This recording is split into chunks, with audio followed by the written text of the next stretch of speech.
എന്നോ സൗണ്ടാടാ, ഭയങ്കര സൗണ്ട് കേട്ടോ. കാശ് കൊടുത്തത് മുതലായടാ. സൂപ്പറായി, തൃപ്തിയായി, അടിപൊളി. അതാണ് ഞാൻ പറഞ്ഞത്. മാനേ, ഇത് കൊള്ളാലോ. ഇതാണ് ചൈനീസ് പടക്കം. എടാ ഇതിന്റെ സൗണ്ട് എന്ന് പറഞ്ഞാണല്ലോ വേട സാധനം. അടിപൊളിയല്ലേ?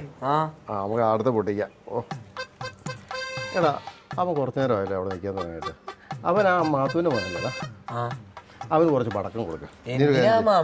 വല്ല പിള്ളേർക്കൊക്കെ കൊടുത്തിട്ട് പണി മേടിച്ചു വെക്കണം. എന്റെ പേരെന്നാ? ദാനശീലൻ. വിഷു ആണോ വരുന്നത്?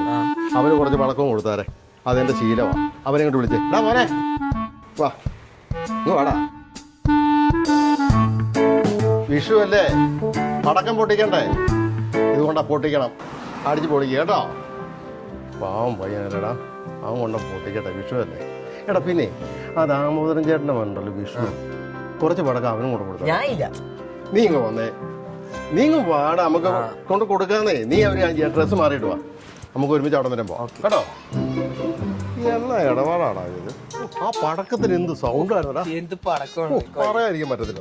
ആ ചെറുക്കിന് കൊടുത്തും എടാ ആ പൊട്ടിക്കട്ടെ. Hello hello, താനാണോ ദാനശീലൻ?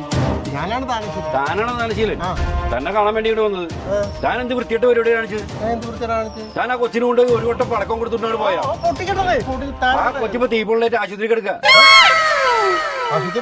ഞാന് 10-12 പടക്കം. ഇനി ആ പ്രദേശത്തൊക്കെ കണ്ടുപോയി കഴിഞ്ഞാ ഒരു ദാനശീലൻ.